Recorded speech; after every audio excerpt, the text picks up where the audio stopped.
जय हिंद दोस्तों, आप सबका आज के वीडियो में बहुत ज़्यादा स्वागत है। और आज दोस्तों हम कुछ ऐसे इंपॉर्टेंट टॉपिक्स डिस्कस करेंगे जो कि इंडियन एक्सप्रेस, द हिंदू और बाकी न्यूज़पेपर्स के एक्सप्लेन्ड सेक्शन में रहते हैं। आज हम एडिटोरियल्स नहीं करेंगे। जैसे आपको याद होगा पिछले साल हमने दिसंबर में ही इनिशिएटिव शुरू किया था जहां पे थोड़ी सी डिस्कशन सैटरडेज को हम ऑब्जेक्टिव रखेंगे, बिकॉज वैसे तो एडिटोरियल्स, वैसे आपको जैसे मैं बताता भी रहता हूं कि ये मेंस ओरिएंटेड इनिशिएटिव होता है एडिटोरियल्स का, लेकिन आज कुछ ऐसे सब्जेक्टिव टॉपिक्स हम डिस्कस करेंगे बिकॉज सैटरडे को ज़्यादा रेलिवेंट एडिटोरियल्स नहीं रहते हैं न्यूज़पेपर्स में। यदि कोई रहा तो डेफिनेटली अगले हफ्ते उसकी मैं डिस्कशन जरूर करूंगा। बहरहाल ऐसे 5 टॉपिक्स आज हम डिस्कस करेंगे। हर एक टॉपिक कौन से पर्टिकुलर जीएस के सिलेबस से पर्टिनेंट है वो यहाँ पे मैंने ब्रैकेट में लिखा हुआ है।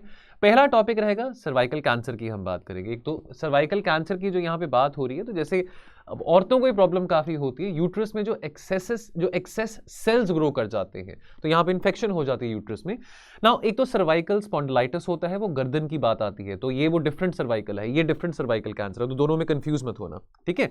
वो स्पाइनल प्रॉब्लम आती है, दैट इज समथिंग डिफरेंट। ये सर्वाइकल कैंसर, जो सर्वाइकल कैंसर जो है, this is related to the uterus. अब सरकार ने यहाँ पे अपनी मंशा जताई है, सरकार ने अनाउंस करा है टू रोल आउट वैक्सीन ताकि सर्वाइकल कैंसर को प्रिवेंट किया जा सकता है। और ये वैक्सीन किसको दी जाएगी? 9 साल से 14 साल की उम्र की जो बच्चियों को दी जाएगी वैक्सीन। ये जो नेशनल टेक्निकल एडवाइजरी ग्रुप है फॉर इम्यूनाइजेशन, उन्होंने रेकमेंड करा है कि इंट्रोड्यूस करा जाए ह्यूमन पपेलोमा वायरस वैक्सीन। अब इनके यूनिवर्सल, सरकार के यूनिवर्सल इम्यूनाइजेशन प्रोग्राम के चलते। अब आपको ये पता हो, अगर आप थोड़ा सा होमवर्क आपको मैं दे रहा हूं, आपने ये बताना है कि यूआईपी यूनिवर्सल इम्यूनाइजेशन प्रोग्राम कब रोल आउट किया गया था, कौन से साल में रोल आउट किया गया था। अब आपको ये बताना चाहता हूं, यूआईपी जो है लार्जेस्ट पब्लिक हेल्थ प्रोग्राम है जहां पे फ्री में वैक्सीन प्रोवाइड कराई जाती हैं फॉर एटलीस्ट 12 ऐसे डिजीजेस। वो कौन से डिजीजेस हैं वो भी आपको मैं बता देता हूं। तो नेशनली अगेंस्ट 9 डिजीजेस, जैसे डिप्थीरिया की बात करें, पिट्यूसिस की बात करें, टेटनस है, पोलियो है, Meselson, rubella, severe form of childhood TB हो सकता है, हेपेटाइटिस बी हो सकता है, मेनिंजाइटिस हो सकता है, निमोनिया हो सकता है, ठीक है। उसके अलावा सब nationally against 3 type of diseases. एक तो रोटा वायरस डायरिया, ठीक है, बच्चों को डायरिया की प्रॉब्लम होती है, इन्फेंट्स को ये रोटा वायरस के कारण प्रॉब्लम काफ़ी आती है। फिर आगे आपका न्यूमोसोकल निमोनिया। न्यूमोसोकल निमोनिया के चलते 5 से 6 करोड़ बच्चे विश्व भर में हर साल मारे जाते हैं। तो ये वैक्सीन रोल आउट करी जाती हैं इस प्रोग्राम के चलते, यूनिवर्सल इम्यूनाइजेशन प्रोग्राम के चलते। रोटा वायरस वैक्सीन और न्यूमोसोकल जो वैक्सीन है ये अभी प्रोसेस में है कि कैसे इसको और एफिशिएंटली रोल आउट किया जा सकता है amongst the population. Now why is it very important कि ये वैक्सीन को लॉन्च करा जाए? बिकॉज सर्वाइकल कैंसर जो है ये प्रिवेंटेबल है और ये क्यूरेबल भी है अगर तो इसको अर्ली स्टेज पे डिटेक्ट किया जा सके और एफिशिएंटली मैनेज किया जा सके। ये second most common cause of cancer बनता है औरतों में आफ्टर ब्रेस्ट कैंसर, जिसके चलते बहुत ज्यादा संख्या में औरतों की डेथ्स भी होती है। अब this is caused by the infection with the human papilloma virus and there are vaccines बनी हुई हैं जो कि इससे प्रोटेक्ट कर सकती हैं। अब रीसेंट स्टडी जो लैंसेट में हुई थी, वो लैंसेट की स्टडी बताती है कि भारत में India accounts for the highest number of cervical cancer cases in Asia, followed by China. अब जो इंसिडेंस रेट है, यानी कि 1 लाख महिलाओं में 18 महिलाओं को यह प्रॉब्लम आ रही है और डब्ल्यूएचओ का यह कहना है कि लगभग 45,000 महिलाएं भारत में इस बीमारी के कारण मर रही हैं। डब्ल्यूएचओ ने यह स्पेसिफाई करा है, टारगेट दिया इंडिया को कि कोशिश करिए दैट आने वाले 7 सालों में बाय 2030 आप ये जो इंसिडेंस रेट है इसको 4 पर 1 लाख वुमेन लेके आ सके। और इस गोल को अचीव करने के लिए सबसे जरूरी बात क्या रहने वाली है? 90% जो लड़कियां हैं, जो बच्चियां हैं between the age of 9 to 14, उनको जल्द से जल्द इस वैक्सीन से, एचपीवी वैक्सीन से वैक्सीनेट किया जाए। अब जो इंडिजिनस एचपीवी वैक्सीन है इसका नाम क्या है? सर्वावैक। इसको रोल आउट किया जाएगा इसी साल मई जून तक और इस वैक्सीन को अप्रूवल डीसीजीआई से मिल चुका है। One time catch-up vaccine will be given to the girls between the age of 9 to 14 years, adolescent girls। और स्टेट्स और यूटीज को भी कहा गया है कि भी आप भी अपने पूरे के पूरे इंफ्रास्ट्रक्चर को रैंप अप करें। उनको डायरेक्टिव्स दिए गए हैं, स्कूल अथॉरिटीज को भी डायरेक्टिव दिए गए ताकि वहां पे स्कूल में, सरकारी स्कूलों में, इवन प्राइवेट स्कूलों में भी वैक्सीनेशन सेंटर्स बनाए जा सके। नाउ सरकार ने क्लैरिफाई करा है कि जो लड़कियां जो स्कूल नहीं अटेंड कर रही हैं, स्कूल नहीं जा रही हैं, उनको भी वैक्सीन मिलेंगी बाय द कम्युनिटी आउटरीच। तो कम्युनिटी आउटरीच यानी कि कम्युनिटी अवेयरनेस प्रोग्राम्स यहां पे प्रोपेगेट करे जाएंगे, राइट। और साथ के साथ रेगुलरली स्क्रीनिंग प्रोग्राम्स भी चलते रहेंगे। In fact Ayushman Bharat health and wellness centres जो 2018 में अनाउंस करे गए थे, उसके चलते काफी हद तक स्क्रीनिंग की जा रही है फॉर स्पेशली फॉर वुमेन जिनको ऐसे कॉमन बीमारी है, कैंसर की प्रॉब्लम है, चाहे वो ओरल कैंसर हो, ब्रेस्ट कैंसर हो, सर्वाइकल कैंसर हो, 5 करोड़ महिलाओं को स्क्रीन करा जा चुका है। नवंबर 2022 के आंकड़े बताते हैं 5 करोड़ महिलाओं को स्क्रीन करा जा चुका है for cervical cancer till November 2022। Challenges क्या रहेंगे? चैलेंजेस ये रहेंगे कि जो बर्डन है सर्वाइकल कैंसर का वो सबसे ज्यादा कहां पे है? एशिया में है, अफ्रीका में है, इंडिया, चाइना, एशिया में आ जाते हैं। ठीक है, बहुत सारे देश हैं जहां पे जो इंसिडेंस रेट और जो मोर्टालिटी रेट है, यानी कि जो महिलाओं की जो डेथ हो रही है वो बहुत ज्यादा है। ठीक है, और जो थ्रेशोल्ड यानी कि जो टारगेट WHO ने सेट किया है तो वो उस थ्रेशोल्ड से भी कई गुना ज्यादा है। राइट, तो अब ये एक बहुत ज्यादा एक इंपॉर्टेंट फैक्टर रहने वाला है। ऑलरेडी डेवलपिंग देशों में, एशिया और अफ्रीका में, थर्ड वर्ल्ड कंट्रीज आती हैं, यहाँ पे जो ह्यूमन डेवलपमेंट इंडेक्स पैरामीटर्स है वो भी ज्यादा अच्छे नहीं है। हमारा भी ह्यूमन डेवलपमेंट इंडेक्स में रैंक इतना अच्छा नहीं आता है। तो इस करके बहुत जरूरी है कि हम इसको थोड़ा सीरियसली थोड़ा इसको अपहोल्ड करें। और एक बार इस वैक्सीन को जब लॉन्च किया जाएगा through the universal immunisation programme, तो एक वेल ऑयल्ड नेटवर्क के जरिए, देखिए अब वैक्सीनेशन प्रोग्राम हमारा बहुत सक्सेसफुल रहा है। जहां तक हम कोविड वैक्सीनेशंस की भी बात करें तो वो सर्वेलेंस सिस्टम्स को और उस इंफ्रास्ट्रक्चर को यूटिलाइज किया जा सकता है for treating in this case as well, कि जहां पे बच्चियों को वैक्सीनेट किया जा सकता है इस बीमारी के चलते। चलिए अगला आर्टिकल, मिलेट मिशन की बात करेंगे। जैसे आप जानते हैं यूएन ने 2023 को अनाउंस करा है इंटरनेशनल ईयर फॉर मिलेट्स। तो इसके बारे हमने काफी पहले भी बात करी है, इसके बारे आप जरूर न्यूज़पेपर्स में भी पढ़ते रहते होंगे। अब देखिए जहां तक प्रोडक्टिविटी की बात आती है, अब हमारे एग्रीकल्चर में प्रोडक्शन का चैलेंज था। 1960s में ग्रीन रेवोल्यूशन हमने लॉन्च करा।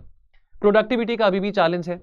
अब 60 साल हो चुके हैं। इम्पेटस और फोकस किस पे है? वीट की प्रोडक्शन के ऊपर, राइस की प्रोडक्शन के ऊपर। कहीं ना कहीं 1960s में हम मिलेट्स की खेती काफी करते थे। मिलेट्स की हम बात करें, बाजरा है, ज्वार है, रागी है, तो मिलेट्स की खेती पहले बहुत ज्यादा होती थी। अब वो खेती इतनी ज्यादा नहीं हो रही है। चलो उसकी हम खेती को बढ़ा भी सकते हैं, लेकिन यहां पे इस पर्टिकुलर आर्टिकल में आपके साथ में दो बातें करना चाहता हूं। एक तो है कि सप्लाई कैसे बढ़ाई जा सकती है मिलेट्स की, और दूसरी बात, मिलेट्स को ग्रो करने का काम प्रॉफिटेबल फार्मर्स के लिए तभी होगा अगर मिलेट्स की डिमांड होगी। ठीक है, तो मिलेट्स की डिमांड को भी रिवाइव करना बहुत ज्यादा जरूरी है।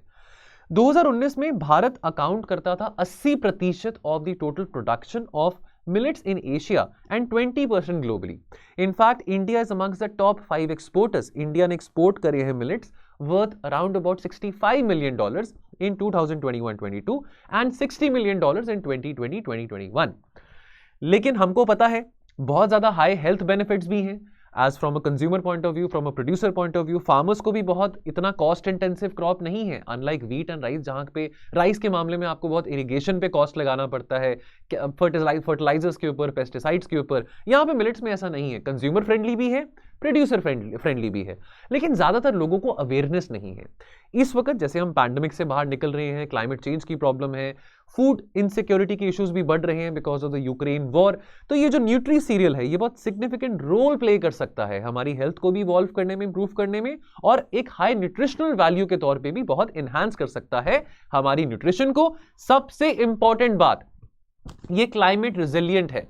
क्लाइमेट चेंज के चलते बहुत अच्छा रहेगा अगर हम मिलेट्स की खेती को और बढ़ावा दें। क्या क्या चैलेंजेस आते हैं? चैलेंजेस आते हैं unavailability of good quality seeds की बात आती है, ज्यादा कल्टीवेट नहीं किया जा रहा, ज्यादा रिसर्च नहीं करी जा रही कि मिलेट्स की कल्टीवेशन को कैसे प्रमोट किया जा सकता है, कैसे और एनहांस किया जा सकता है, एंड डेफिनेटली डिमांड ज्यादा नहीं है, तो इसके चलते मार्केट गैप्स भी यहां पे आ जाते हैं। तो डिमांड को बूस्ट करना बहुत ज्यादा जरूरी है। भारत सरकार के द्वारा मिलेट्स को बहुत बड़ा पुश मिला है। इनफैक्ट जैसे आप जानते हैं इस साल यूएन ने डिक्लेयर करा इंटरनेशनल ईयर ऑफ मिलेट्स। 2018 में भारत सरकार ने डिक्लेयर किया था नेशनल ईयर ऑफ मिलेट्स। ठीक है, और उसी साल 2018 में इन ग्रेन्स को ऑफिशियली रीब्रांड करा गया था as nutri cereal, nutrition cereal. Nutrition content millets में कहीं गुना ज्यादा है as compare to wheat and rice. Bharat सरकार ने मिलेट्स को प्रमोट करने के लिए यहां पे एक इनिशिएटिव आ जाता है इनसिम्प। आपको ये पता हो, कई बार प्री में पूछा जा सकता है, इनसिम्प यानी कि initiative for nutritional security through intensive millets promotion. ये एक सब स्कीम है राष्ट्रीय ऋषि विकास योजना का। इसको 2011 से 14 के बीच में इंट्रोड्यूस करा गया था। नीति आयोग ने भी बार बार बात करी है इसके न्यूट्रिशनल एस्पेक्ट के बारे, मिलेट्स के न्यूट्रिशनल एस्पेक्ट के बारे, क्योंकि न्यूट्रिशनल एस्पेक्ट की बात हो रही है, हमको ये पता हो मिलेट्स में iron content, calcium content, zinc content बहुत ज्यादा होता है, बहुत बड़ा रोल प्ले कर सकते हैं माइक्रो न्यूट्रिएंट डेफिशिएंसी के खिलाफ लड़ने के लिए। हमारे यहाँ पे बच्चे कितने ज्यादा मैल नरिश्ड हैं, है ना। यहाँ पे हम चाइल्ड वेस्टिंग की बात करते हैं, चाइल्ड स्टंटिंग की बात करते हैं, बच्चों को प्रॉपर न्यूट्रिशन नहीं मिलता। और अगर आप बहुत मोटे भी हैं तो डजंट मीन कि आपका न्यूट्रिशन बहुत ज़्यादा है, तभी भी आप न्यूट्रिशन डेफिशिएंट हो सकते हैं।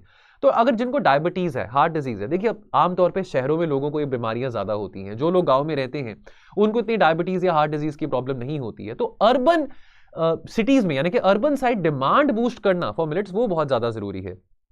सबसे इंपॉर्टेंट बात और सबसे अच्छी बात, इसको ज्यादा पानी नहीं चाहिए, 20 सेंटीमीटर ऑफ रेन एनुअली में भी इसका काम चल जाता है। और आज के टाइम पे ऑर्गेनिक फार्मिंग का बड़ा कल्चर जैसे प्रमोट कर रहे हैं बहुत सारे देश, तो ये तो बाय नेचर ही ऑर्गेनिक है, बाय डिफॉल्ट ही ऑर्गेनिक है। बिकॉज क्यों? मिलेट्स को रिलाई नहीं करना पड़ता केमिकल्स के ऊपर, पेस्टिसाइड्स के ऊपर। Now benefits to farmer, what is not working for millets is the poor prices. अब फार्मर्स को इंसेंटिव देना ना कि वो इसको ग्रो करें, उनको इंसेंटिव कैसे मिलेगा? यदि इसकी डिमांड होगी तो प्राइसेस तो इंक्रीज करेंगे, यदि डिमांड इंक्रीज करे।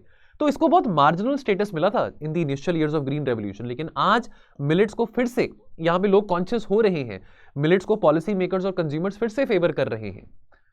तो बूस्टिंग डिमांड की जहां पे बात आती है तो ओडिशा का यहां पे एग्जांपल दिया गया। ओडिशा रूरल डिमांड को बूस्ट करने के लिए क्या कर रहा है? मिलेट्स को डिस्ट्रीब्यूट कर रहा है, जैसे मिड डे मील प्रोग्राम्स होते हैं स्कूल्स में, वहां पे प्रमोट कर रहे हैं। ओडिशा सरकार का ये एक यत्न है कि भाई इसको हम बच्चों में प्रमोट करें, बच्चों को कंज्यूम करने के लिए दें, द जो mid day meal program school में होते हैं।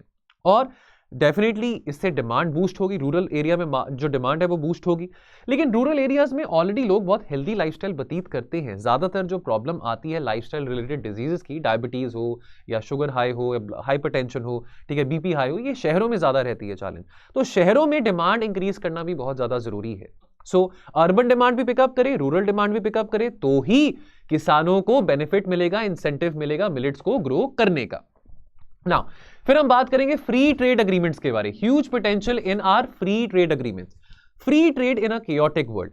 देखिए ज्यादा ट्रेड होगा, अक्सर कहा जाता है कि अगर दो देश ज्यादा ट्रेड करेंगे, ज्यादा व्यापार करेंगे तो शांति बनी रहेगी, लड़ाई नहीं होगी। वर्ल्ड वॉर 2 के बाद इस धारणा को प्रमोट करा जा रहा है।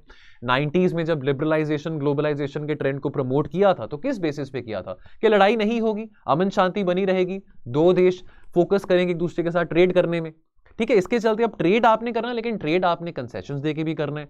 अगर आप अपनी जो ड्यूटीज हैं, जो टैरिफ रेट्स आपके बहुत ज्यादा हाई हैं, लेट्स से अगर आपके टैरिफ जो रेट्स हैं, चाहे वो कपड़ों की बात करें, लेदर की बात करें, बांग्लादेश से 10% ज्यादा हाई है, तो जिसने बाय करना है सामान वो तो ये देखेगा ना कि कम टैरिफ मेरे को कहां से मिल रहा है, ठीक है। आज के टाइम पे आज के जो जियोपॉलिटिकल इवेंट्स हैं, रशिया यूक्रेन की लड़ाई के चलते ट्रेड को वेपनाइज किया जा रहा है, सैंक्शंस लगाए जा रहे हैं।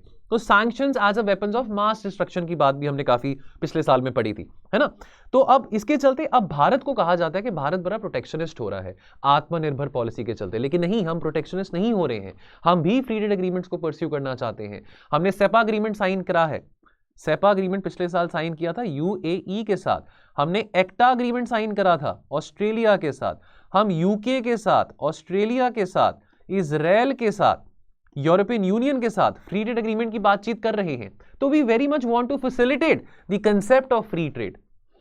फॉर एग्जांपल मोबाइल फोन्स की बात करते हैं। देखिए मोबाइल फोन जितना मर्जी महंगा हो, सैमसंग का हो, एप्पल का हो, इंडिया में डिमांड हमेशा रहती है ना। अभी तक तो क्या देखा गया था कि हम इलेक्ट्रॉनिक्स का सामान, मोबाइल फोन्स हम बहुत ज्यादा इंपोर्ट करते थे। आज एप्पल के जो कॉन्ट्रैक्ट मैन्युफैक्चरर्स हैं, फॉक्सकॉन हो, विस्ट्रॉन हो, पेगाट्रॉन हो, सैमसंग की बात करें, इन्होंने मैन्युफैक्चरिंग फैसिलिटीज इंडिया में स्टैब्लिश करी हैं पिछले 3-4 सालों में। अगर आप देखें, आगे आपको मैं चार्ट भी दिखाऊंगा, बहुत ज्यादा एक्सपोर्ट हमने मोबाइल फोन्स का करा है यूरोप में, यूएस में, वेस्टर्न इकोनॉमीज में। इसके लिए भारत सरकार भी बहुत इंपेटस दे रही है। भारत सरकार का जो प्रोडक्शन लिंक्ड इंसेंटिव प्रोग्राम है उसने बहुत मदद करा है कि कैसे मैन्युफैक्चरिंग कैपेबिलिटी को बूस्ट अप करा जा सकता है। मैंने आपको 1-2 दिन पहले भी एडिटोरियल्स में कहा था कि अगर हमने विकसित भारत बनना है तो केवल सर्विसेज सेक्टर में हमने सिकंदर नहीं बनना, हमने मैन्युफैक्चरिंग सेक्टर में भी लीड करना है। तो बहुत जरूरी है। इतिहास गवाह है, कोई भी देश विकसित नहीं हुआ जब तक उनके मैन्युफैक्चरिंग सेक्टर में कैपेबिलिटी स्केल अप नहीं हुई है। तो भारत सरकार का जो प्रोडक्शन लिंक्ड इंसेंटिव है, ये इस दिशा में बहुत अच्छा कदम है। तो यहां पे आप आंकड़े देख सकते हैं, 2016-17 में देखिए कि कितना कम हम एक्सपोर्ट कर रहे थे स्मार्टफोन्स को। अब 2019-20 के बाद देखिए कितना ज्यादा एक्सपोर्ट हम कर रहे हैं स्मार्टफोन्स को। हमारे टॉप एक्सपोर्ट पार्टनर्स कौन से हैं? America, European Union, West Asia. Now why India need FTAs? तो 5 पॉइंट्स आपके सामने यहां पे आ जाते हैं। पहली बात तो हमारी जो प्रोडक्शन लिंक्ड इंसेंटिव पॉलिसी है, ये बहुत फ्रेंडली है मैन्युफैक्चरिंग सेक्टर को डेवलप करने के लिए। लेबर इंटेंसिव इंडस्ट्रीज की बात आती है तो हमारे यहाँ पे युवा बहुत है, यंग पॉपुलेशन बहुत है, तो हमने एम्प्लॉयमेंट अपॉर्चुनिटीज जनरेट करनी है। तो लेबर इंटेंसिव इंडस्ट्रीज में हमारा तजुर्बा जो है अच्छा रहा है, चाहे वो टेक्सटाइल्स की बात हो, लेदर की बात हो, लेकिन इतना एफिशिएंटली हम कंपीट नहीं कर पा रहे हैं with countries like Vietnam, with countries like Bangladesh, specifically in the textiles and leather sector. और साथ के साथ चाइना +1 स्ट्रैटेजी की बात आ जाती है। चाइना +1 स्ट्रैटेजी 2013 में कॉइन करी गई थी। कोविड के बाद तो अब वैसे भी सारे देश कह रहे हैं, तो चाहे वो जर्मनी हो, फ्रांस हो, यूएस हो, कि भाई इन्वेस्टमेंट चाइना में मत करिए। कोविड के चलते सप्लाई साइड इश्यूज बड़े आए थे, चाइना से बाहर इन्वेस्टमेंट करते हैं, भारत में इन्वेस्टमेंट करते हैं और डेवलपिंग देशों में इन्वेस्टमेंट करते हैं। तो इस मौके का लेवरेज हमने उठाना है, जहां पे बाकी देश अपने पैसे इंडिया जैसे देशों में इन्वेस्ट करने को तैयार है। और साथ के साथ इंपोर्ट सब्स्टिट्यूशन की बात आती है। इतना ज्यादा हम इंपोर्ट क्यों करें? इंपोर्ट सब्स्टिट्यूशन के चलते हम क्यों ना हम भी एक एक्सपोर्ट ओरिएंटेड इकोनॉमी बने। उसके लिए हमको मैन्युफैक्चरिंग फैसिलिटीज बढ़ानी पड़ेंगी, उसके लिए हमको फ्री ट्रेड एग्रीमेंट्स बहुत ज्यादा साइन करने पड़ेंगे।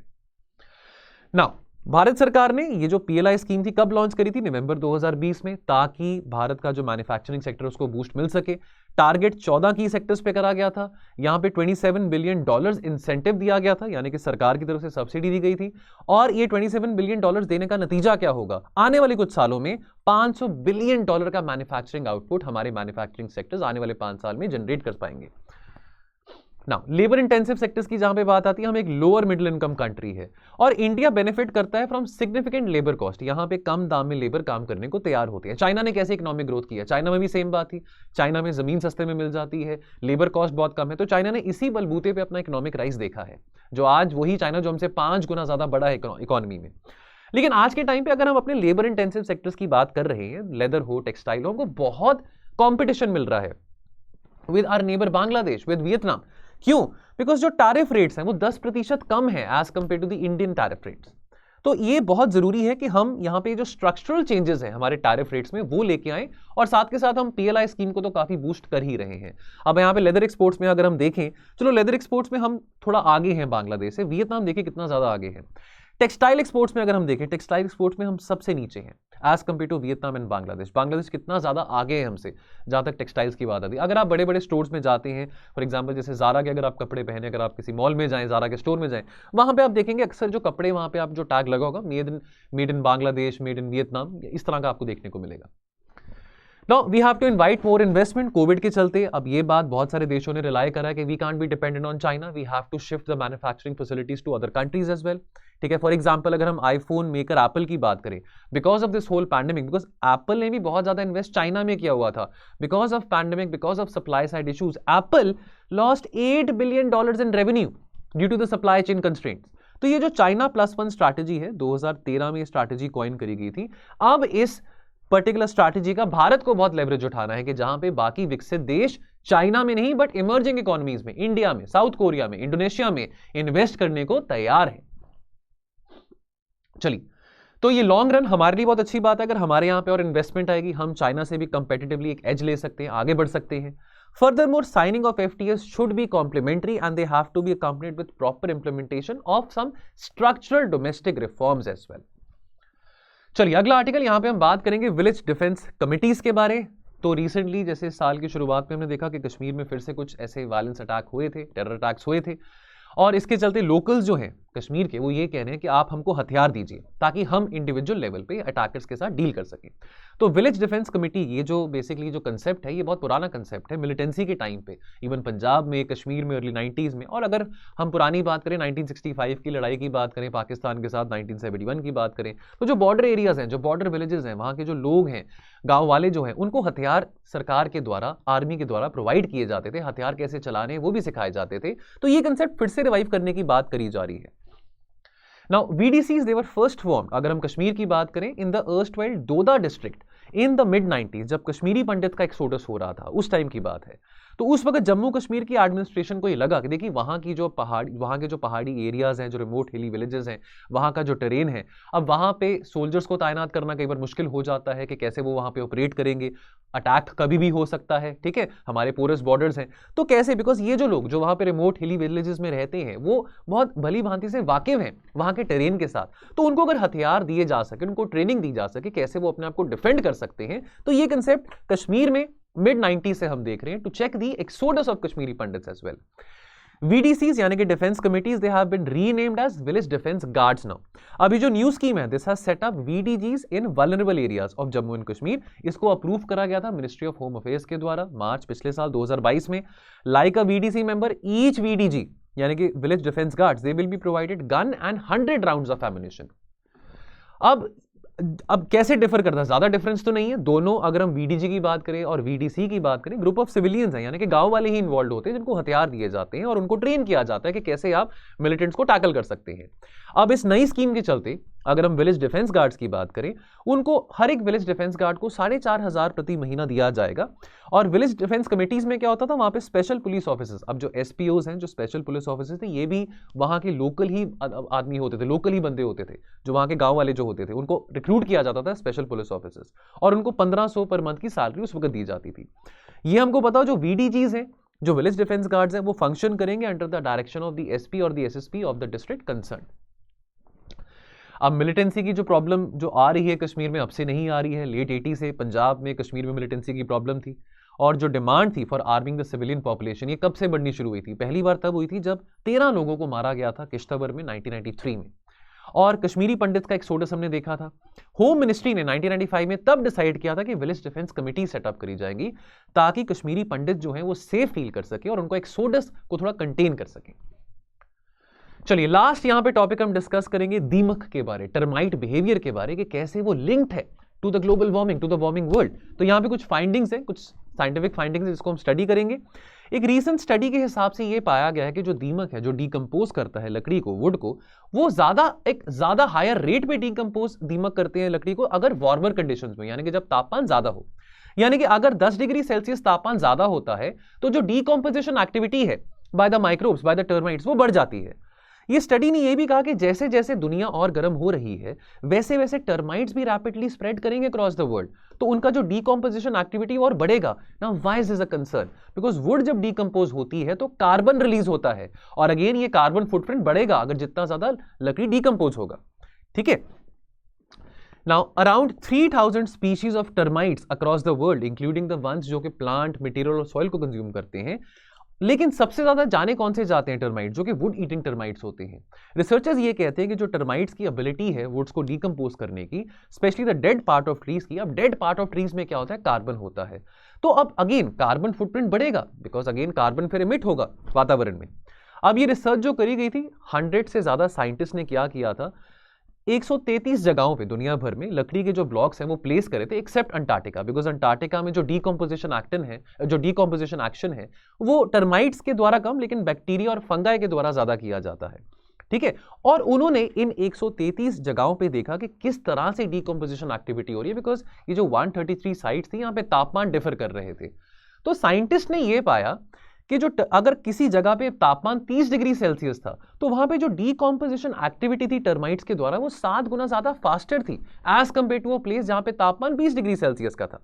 ठीक है। यानी कि जितना तापमान ज्यादा होगा, जो डिकेइंग एक्टिविटी होगी वो भी और ज्यादा फास्ट होगी। रिसर्चर्स ने ये भी ऑब्जर्व करा, ये जो वुड ईटिंग टर्माइट्स हैं ये वार्म कंडीशंस में, ड्राई कंडीशंस में ज्यादा सर्वाइव कर सकते हैं, unlike the microbes that need water to grow. तो जैसे ट्रॉपिकलाइजेशन हो रहा है, जैसे डिफॉरेस्टेशन बढ़ रहा है, जैसे दुनिया में और गर्मी बढ़ रही है, हीट वेव्स आ रहे हैं, तो ये जो वुड डीके एक्टिविटी और बढ़ती रहेगी। ठीक है। और ये और एरिया ऑक्यूपाई करेंगे, जो टर्माइट्स है वो और एरिया ऑक्यूपाई करेंगे अर्थ सरफेस का। Now it is well known that trees they play a very significant role in the carbon cycle. How? Because trees क्या करते हैं, वो absorb करते हैं कार्बन डाइऑक्साइड को फोटोसिंथेसिस प्रोसेस में। लेकिन जैसे डिफॉरेस्टेशन बढ़ेगा, जैसे ट्री अगर बूढ़ा होगा, ग्रो ओल्ड होगा, तो certain parts of the tree will die. उसको डीकंपोज करने के लिए टर्माइट्स आएंगे तो क्या होगा? कार्बन रिलीज होगा, कार्बन के साथ साथ मीथेन भी रिलीज होगा। तो ये क्या करेगा? कार्बन मीथेन जितना वातावरण में रिलीज होगा उतना ही जो अर्थ है ग्लोबल वार्मिंग और बढ़ेगी। चलिए, सो दोस्तों क्वेश्चन ऑफ द डे क्या बनता है? In context of increasing protectionist trade policies, India needs to capitalize on the window of opportunity of exploring more FTAs. Comment करें 250 वर्ड्स में, और आप इस क्वेश्चन को हमारे टेलीग्राम ग्रुप में पोस्ट कर सकते हैं। The name of the group is editorials with means answer writing. अगर आप इस ग्रुप का हिस्सा बनना चाहते हैं तो अभी आप वीडियो अगर देख रहे हैं, अभी नीचे डिस्क्रिप्शन बॉक्स में आपको ये लिंक दिखाई देगा, क्लिक करेंगे तो आपको हमारे इस चैनल के टुवर्ड्स रीडायरेक्ट किया जाएगा। शाम को 6 बजे best answer of the question asked in the previous day and along with the model answer, वो आपको इस ग्रुप में पिन्ड मिलेगा। चलिए सो दोस्तों, आज की चर्चा में इतना ही रहेगा। मिलेंगे हम मंडे को एडिटोरियल एनालिसिस में। आप अपना ध्यान रखें और पढ़ते रहें। Thank you so much. जय हिंद।